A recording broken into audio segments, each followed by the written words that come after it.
I'm going to show you how to use gel and pomade on curly hair today. I wanted to talk a little bit first about why you would want to use a gel or a pomade.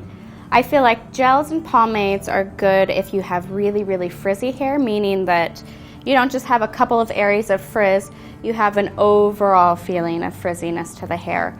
Also, they're good if your hair is really coarse and needs to be weighed down a little bit. So what I would do is I would apply the gel throughout the hair, just rake it through with your fingers, and then I would actually take and section off hair.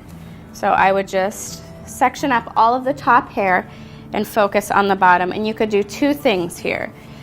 After you apply your gel, you could take your hands and rake through and then just drop the hair. Or if you wanted more definition, one of my favorite tricks to do is to use a fine-tooth comb.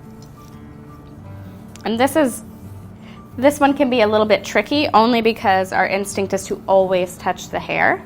So what you would do is you would put your gel through, and then you would take and pick up a piece of the hair and drag the comb all the way through to the tip, and then you would leave it. And what'll happen is you've straightened out the hair and you've smoothed the cuticle, you've distributed all of your product, and then your curls will naturally bounce up.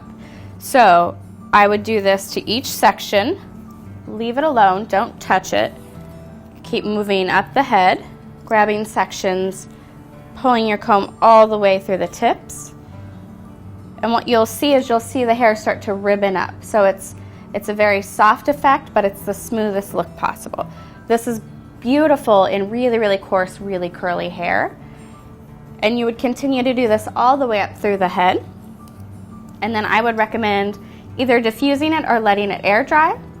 You would at least let it air dry for a little bit before you popped in the diffuser.